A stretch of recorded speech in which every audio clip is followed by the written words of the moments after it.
बंधुओं को नमस्कार। आज की ये प्रेस वार्ता इस बात के लिए है कि किस तरह से भारतीय जनता पार्टी देश की सरकार और दिल्ली के एलजी मिलकर अरविंद केजरीवाल की जिंदगी के साथ खिलवाड़ कर रहे हैं। किस तरह से जेल में उनको मारने की साजिश रची जा रही है।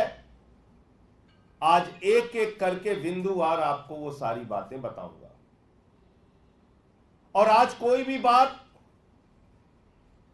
प्रमाण और तथ्य के परे नहीं, बल्कि सबूतों के साथ जो कागजात जेल की अथॉरिटीज ने कानूनी रूप से उपलब्ध कराए हैं अरविंद केजरीवाल जी के वकील को, उन कागजातों के आधार पर आपसे बात करेंगे। और यह मेडिकल रिपोर्ट बताने के लिए काफी है कि अरविंद केजरीवाल के साथ कोई भी अनहोनी घटना किसी भी दिन जेल के अंदर घटित हो सकती है। और बार बार जिस तरह से एलजी और पूरी की पूरी भारतीय जनता पार्टी अरविंद केजरीवाल के स्वास्थ्य को लेकर गलत बयानबाजी कर रही है, गलत रिपोर्ट जारी कर रही है, जिस प्रकार से केंद्र की सरकार के साथ मिलीभगत करके दिल्ली के एलजी और भारतीय जनता पार्टी अरविंद केजरीवाल की जिंदगी के साथ खिलवाड़ कर रहे हैं, उससे यह शक और मजबूत होता है और पुख्ता होता है।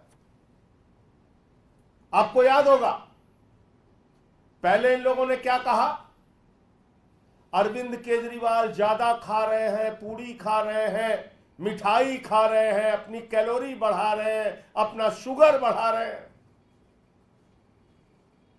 इनको तो इंसुलिन की कोई आवश्यकता नहीं है, वो तो इंसुलिन मांग रहे हैं, हम इंसुलिन नहीं देंगे, हम इंसुलिन नहीं देंगे। फिर कोर्ट ने आदेश किया, एम्स के डॉक्टरों ने जांच करी, इंसुलिन शुरू हुई। अब क्या नई कहानी लेके आ रहे हैं, अरविंद केजरीवाल खा ही नहीं रहे हैं, अरविंद केजरीवाल तो कुछ नहीं खा रहे हैं, अरविंद केजरीवाल बिल्कुल भूखे रह रहे हैं, वो अपनी शुगर कम कर रहे हैं। आपने मजाक बना लिया है। आपने अरविंद केजरीवाल को मारने की गहरी साजिश रच ली है। कभी कहते हो मिठाई खा लिया, शुगर बढ़ा लिया, कभी कहते हो शुगर घटा लिया, और वो भी रात के समय 50 से कम। अपनी जिंदगी को खुद से मारने के लिए कोई आदमी ऐसे प्रयास करेगा? इसीलिए मैं बार बार दोहरा रहा हूं, भारतीय जनता पार्टी अरविंद केजरीवाल के जीवन के साथ खिलवाड़ कर रही है, उनको मारने की गहरी साजिश रच रही है। और ये बात मैं 3 रिपोर्ट के आधार पर कहूंगा। पहली एक रिपोर्ट आती है जिसमें कहा जाता है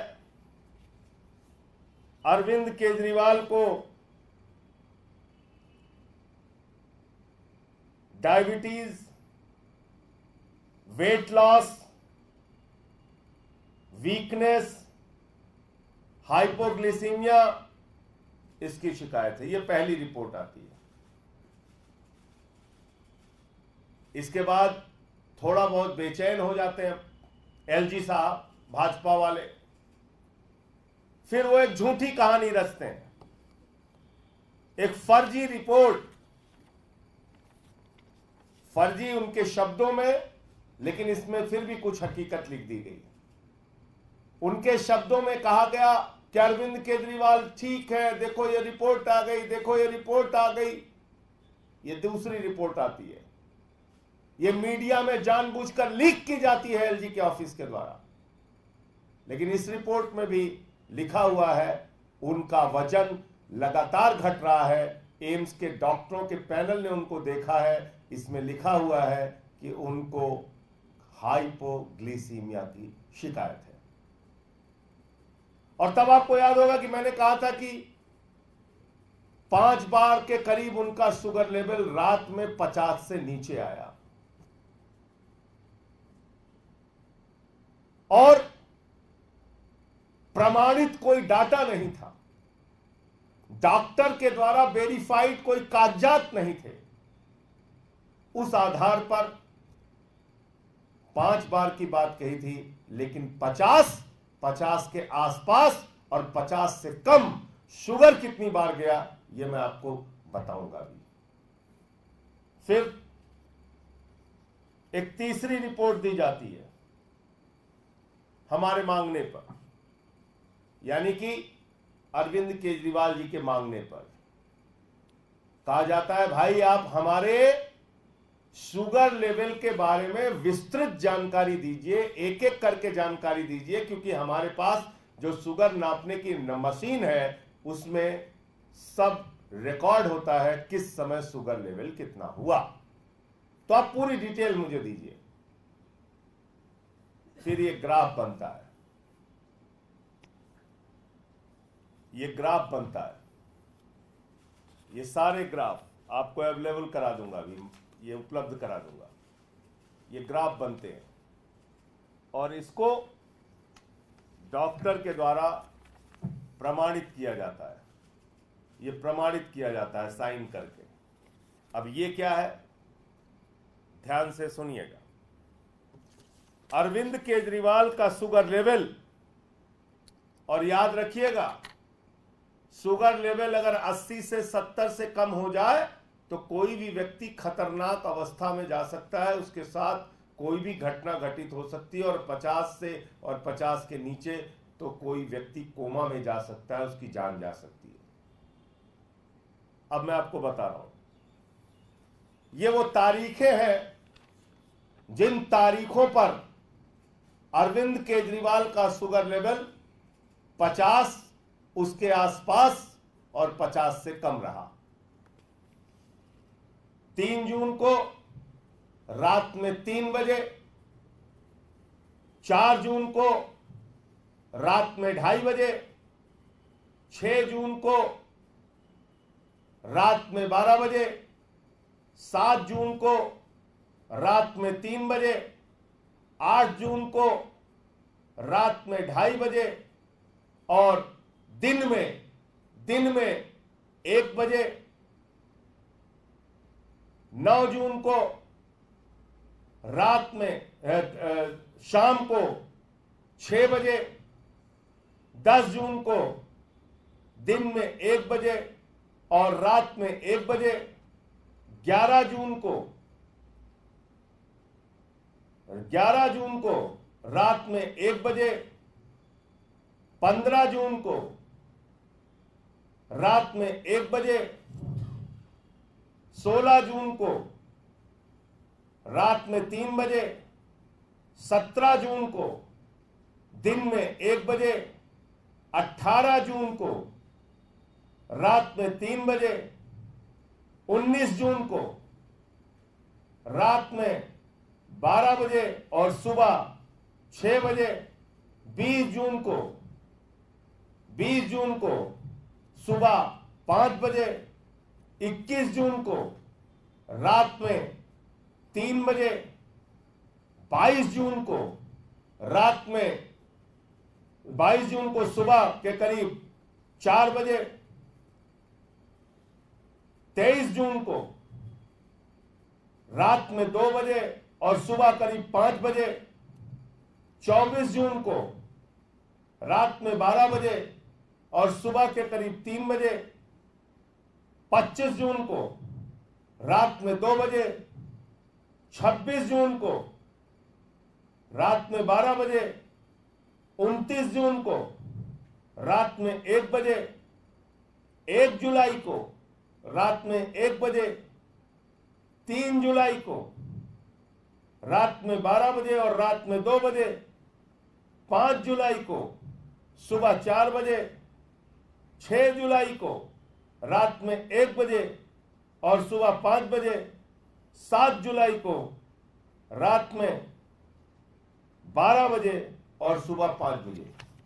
और ये मैं इस ग्राफ और इस डाटा के आधार पर, इस रिपोर्ट के आधार पर कह रहा हूं, जो जेल के डॉक्टरों के द्वारा उनके वकील को उपलब्ध कराई गई है और जिसमें पूरी रीडिंग है कि कब उनका शुगर लेवल 50 के आसपास और 50 से कम गया। ये सारी रिपोर्ट है, इसकी कॉपी आपको उपलब्ध करा दी जाएगी। मैं ये पूछना चाहता हूं कि बार बार अरविंद केजरीवाल के सेहत को लेकर, उनके स्वास्थ्य को लेकर झूठी खबरें एलजी क्यों प्रचारित कर रहे हैं? झूठी खबरें जेल प्रशासन क्यों प्रचारित कर रहा है? अगर कोई अनहोनी घटना हो गई और इस आधार पर भी कि वो झूठ बोल रहे हैं, ये हत्या के प्रयास का मामला हो सकता है। हम वकीलों से सलाह भी ले रहे हैं कि इस साजिश में जो लोग शामिल हैं उनके विरुद्ध हत्या के प्रयास का मुकदमा दर्ज किया जाए, क्योंकि यह हत्या का प्रयास है। अगर किसी के मेडिकल रिपोर्ट के बारे में आप गलत जानकारी देते हैं तो यह हत्या का प्रयास है, यानी कि जानबूझकर आप अरविंद केजरीवाल का जीवन लेना चाहते हैं, उनकी जिंदगी के साथ खिलवाड़ करना चाहते हैं। ये तो सारी रिपोर्ट है। कभी आप कहते हो ज्यादा खा लिया, शुगर बढ़ा लिया, कभी कहते हो कम खा लिया, शुगर घटा लिया। आपने तमाशा बना रखा है। अरे कोई व्यक्ति क्या अपना शुगर लेवल 50 से नीचे जाएगा कि हम अपनी जान खुद से ले लें? कैसी बातें करते हो एलजी साहब? आपके घर में भी शुगर के मरीज होंगे, नहीं होंगे तो रिश्तेदारी में होंगे, नहीं होंगे तो आपके कार्यालय में होंगे। जरा उनसे पूछना कि 50 से नीचे शुगर लेवल करने पर किसी आदमी की जिंदगी जा सकती है, कोमा में जा सकता है, उसका जीवन जा सकता है। ऐसा कोई आदमी खुद से करेगा क्या? तमाशा बना रखा है। इसीलिए मैं कहता हूं और बार बार दोहरा रहा हूं, केंद्र सरकार और भारत के प्रधानमंत्री की मिलीभगत पर जेल प्रशासन, एलजी का कार्यालय और पूरी की पूरी भारतीय जनता पार्टी मिलकर अरविंद केजरीवाल को मारने की साजिश रच रही है। और यही कारण है कि जब उनको लोअर कोर्ट से जमानत मिल गई तो बिना आदेश के कॉपी के ईडी ने हाई कोर्ट से स्टे ले लिया और उसके बाद उनको सीबीआई का फर्जी मुकदमा बना के उनको जेल में रखा गया। क्यों जेल में रखा गया सीबीआई का फर्जी मुकदमा बना के? इसलिए कि अरविंद केजरीवाल की जीवन के साथ खिलवाड़ करना है, इसलिए कि उनको मारने की गहरी साजिश रचनी है। इसलिए किया गया क्योंकि जब वो जेल में ज्यादा से ज्यादा दिन तक रहेंगे तो उनको ऐसे ही उनके स्वास्थ्य के साथ खिलवाड़ किया जा सकता है। ये साफ तौर पर दिख रहा है। ईडी कोर्ट से जमानत मिल गई, सुप्रीम कोर्ट से जमानत मिल गई, नया बेबुनियाद फर्जी मुकदमा बना के मुलजिमों को गवाह बनाकर सीबीआई का नया मुकदमा लिखकर अरविंद केजरीवाल को जेल में रखने के मकसद से वो मुकदमा बना के उनको जेल में डाल दिया गया और बढ़ा दिया गया जेल का रहने का समय, इसलिए कि उनकी जिंदगी से खिलवाड़ किया जा सके। ये सारी रिपोर्ट चिल्ला चिल्ला कर ये बात कह रही है, ये सारी रिपोर्ट्स। तो मुझे इतनी बात कहनी थी। आपका कोई प्रश्न हो तो आप पूछ सकते हैं। तो जो राज्यपाल ने बकायदा लिखकर सीएस को दिया है, उस पूरी चिट्ठी को किस तरीके से आप देख रहे हैं? क्योंकि वो तो मैं उसको साजिश का हिस्सा मानता हूं। आप खुद से सोचिए कि जो एलजी, जो चीफ सेक्रेटरी, जो जेल प्रशासन पहले ये कहानियां गढ़ता था कि अरविंद केजरीवाल अपना शुगर लेवल पूरी खा लिए तो बढ़ गया, आलू खा लिए तो बढ़ गया, वही जेल प्रशासन जब हकीकत, और उस समय इंसुलिन नहीं दी जाती थी। अरविंद केजरीवाल कहते थे कि हमारी शुगर लेवल बढ़ रही है, हम लोग बार बार कहते थे कि भाई इनको इंसुलिन की आवश्यकता है, इंसुलिन नहीं दी जा रही थी। आपको याद होगा, उसके लिए भी लंबी लड़ाई लड़नी पड़ी। और अब वही जेल प्रशासन, वही एलजी, वही भारतीय जनता पार्टी कह रही है कि अरविंद केजरीवाल अपना शुगर लेवल घटा रहे हैं, वो कैलोरी कम ले रहे हैं। क्या इस तमाशे पर किसी को यकीन होगा? और जो रिपोर्ट लीक कर रहे हैं उसमें खुद हाइपोग्लाइसीमिया की शिकायत का जिक्र एम्स के डॉक्टरों की जांच के बाद किया गया है। उसको नजरअंदाज कर रहे हैं, उसकी चर्चा नहीं कर रहे हैं। जो रिपोर्ट अरविंद केजरीवाल के वकील को दी गई, उस रिपोर्ट में हर दिन का शुगर लेवल किस समय कितना है वो गायब कर दे रहे हैं। वो शुगर लेवल नहीं दिखा रहे हैं। फिर अरविंद केजरीवाल जी चिट्ठी लिख रहे हैं कि भाई हमारा किस समय क्या शुगर लेवल था, वो पूरा डाटा, वो पूरी जानकारी जारी कीजिए, तब उनको वो उपलब्ध कराया जा रहा है, जो मैंने अभी आपके सामने पढ़ के बताया और आपको दे देंगे। तो आप समझ सकते हैं कितनी बड़ी गहरी साजिश चल रही है। तो ये मैं कहना चाहता हूं। आपने कानूनी सलाह की बात कही कि हत्या के प्रयास का मामला है, क्या इसमें आप लोग अलग से कोर्ट का रुख करेंगे? निश्चित रूप से इस विषय में कानूनी सलाह लेंगे कि यह हत्या के प्रयास का ही मामला है कि अगर एक व्यक्ति का शुगर लेवल 50 से नीचे जा रहा है, उसका आप मजाक उड़ा रहे हैं। बहुत सारे मीडिया चैनल में भी मैं देख रहा हूं कि जो कहानी भाजपाई कहते हैं वही कहानी दोहराई जा रही है। जो एलजी का ऑफिस बता के उनको दे देता है वही बताया जा रहा है, जो पीएमओ उनको बता के दे रहा है वही बताया जा रहा है। अरे फैक्ट्स तो चेक करो। जो पत्र जारी हुए हैं जेल प्रशासन से, जो हमारे वकीलों ने लिया है, वो तो देख लो। नहीं समझ में आता अपने रिपोर्टर्स को हमारे वकीलों के पास भेज दो, वो समझा देंगे। लेकिन झूठी खबरें प्रचारित मत करो, इस साजिश का हिस्सा मत बनो। तो वकीलों से हम लोग चर्चा कर रहे हैं, ये एक हत्या के प्रयास का षड्यंत्र है और षड्यंत्र में जो जो लोग शामिल हैं उन पे 307 का मुकदमा होना चाहिए। संजय जी, एक सवाल इससे हटके है कि आप, क्योंकि पार्लियामेंट सेशन शुरू हो रहा है, लगातार आदेशी जो फाइनेंस मिनिस्टर हैं आरोप लगा रहे हैं कि दिल्ली को उसके हक का पैसा नहीं मिल रहा, ये बजट सत्र ही है। आप लोगों का क्या रुख रहेगा?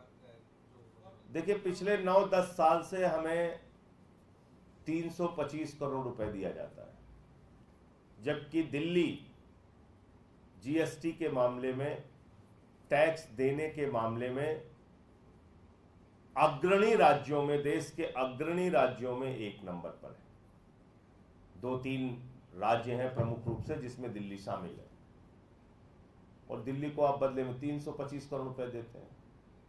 कारण क्या है कि यहां आम आदमी पार्टी की सरकार है। आपको दिल्ली के लोगों का हक मारना है, तो निश्चित रूप से ये मुद्दा सदन जब चलेगा तो उसको उठाएंगे। और भी बहुत सारे मुद्दे हैं। नेम प्लेट लगवाए जा रहे हैं। ये नेम प्लेट क्यों लगवाया जा रहा है? ये नेम प्लेट दलितों, पिछड़ों, आदिवासियों और अल्पसंख्यकों के प्रति भारतीय जनता पार्टी की दुर्भावना का अभियान है। अयोध्या हारने के बाद अवधेश प्रसाद पारसी जी को, क्योंकि वो दलित समाज से आते हैं, उनको गालियां देते हैं भाजपा वाले। अयोध्या वालों को गालियां देते हैं, हिंदुओं को गालियां देते हैं, कहते हैं इनका बहिष्कार करो। अभी ये कांवड़ यात्रा निकल रही है, अगर कोई वाल्मीकि ढाबा खोल के बैठेगा, उसके यहां कौन खाएगा? कोई भाजपाई जाएगा वहां खाने के लिए? कोई निषाद टी स्टॉल होगी, चाय पीने नहीं जाओगे आप। तो ये दलितों, पिछड़ों, आदिवासियों और अल्पसंख्यकों का रोजगार बंद करने का अभियान है। क्योंकि आप जानते हैं छुआछूत में भाजपाइयों का यकीन है। बीजेपी का नेता आदिवासी युवक के सिर पे पेशाब करता है, पूरी दुनिया ने देखा। गुजरात के अंदर एक दलित बच्चे का अंगूठा काट लिया क्योंकि उसने गेंद छू ली, पूरी दुनिया ने देखा। हाथरस कांड पूरी दुनिया ने देखा। एक सीआरपीएफ के जवान को बुलंदशहर में घोड़ी पर नहीं बैठने दिया गया क्योंकि वो दलित समाज से था। भाजपाइयों के नस नस में नफरत भरी हुई है। दलितों को अपने बगल नहीं बिठाना चाहते। और ये कोई मैं हवा में बात नहीं कर रहा हूं, इसका सबसे बड़ा उदाहरण यह है कि प्रभु श्री राम के मंदिर के शिलान्यास में तत्कालीन राष्ट्रपति श्री रामनाथ कोविंद जी को नहीं बुलाया गया। नहीं बुलाया गया उनको। क्यों? क्योंकि वो दलित समाज से थे। मंदिर के उद्घाटन में मौजूदा राष्ट्रपति महामहिम श्रीमती द्रौपदी मुर्मू जी को नहीं बुलाया गया। क्यों? क्योंकि वो आदिवासी समाज से थी। ये दुर्भावना है, इनके मन मन में नस नस में भरी है। उत्तर प्रदेश में हार गए 43 सीट, अब दलितों का रोजगार बंद करना है, पिछड़ों का रोजगार बंद करना है, अल्पसंख्यकों का रोजगार बंद करना है, मुसलमानों का रोजगार बंद करना है। अरे भाई, जो डीजे में तेल लगता है वो भी तो खाड़ी देशों से, मुस्लिम देशों से आ रहा है। झंडे बनाने के काम से लेके तमाम कामों में मुस्लिम समाज के लोग काम कर रहे हैं। बनारस में जो कारीगर बनारसी साड़ी बनाने से लेके तमाम देवी देवताओं के लिए वस्त्र बनाते हैं, वो मुस्लिम समाज के लोग हैं। मिलीजुली संस्कृति में हम रहते हैं। आप बताइए, कोई जाटव ढाबा खोल के बैठ जाएगा, कोई वाल्मीकि ढाबा खोल के बैठ जाएगा, एक भाजपाई जाएगा क्या उनके यहां खाने के लिए? आप बताइए मुझे। ये तो नफरत करते हैं दलितों से। इनको तो मन में घृणा है, तो आरक्षण खत्म करें। तो मनुस्मृति पढ़ा रहे हैं, दिल्ली विश्वविद्यालय में मनुस्मृति पढ़ा रहे हैं भाजपाई। कह रहे दलितों के कान में श्लोक पढ़ने पर पारा डाल दिया जाएगा, वो पढ़ाई अब कराई जाएगी दिल्ली विश्वविद्यालय में। तो जिस पार्टी के मन में इतनी नफरत भरी है दलितों के लिए, वो पार्टी जानबूझकर ये नेम प्लेट का अभियान चला रही है, जिससे दलितों, पिछड़ों, आदिवासियों और अल्पसंख्यकों का रोजगार पूरे देश में खत्म किया जा सके, प्रभावित किया जा सके, उनको भूख की कगार पर पहुंचाया। क्योंकि इनको तो दोस्ती करनी है अपने दोस्त अडानी से, पूरा देश तो उसके ऊपर लुटाना है। तो कैसे चाहेंगे कि दलित कोई ढाबा चला ले? कैसे चाहेंगे कि वाल्मीकि की दुकान चलने लगे? इनको माल भरना है अडानी का? ये सवाल है।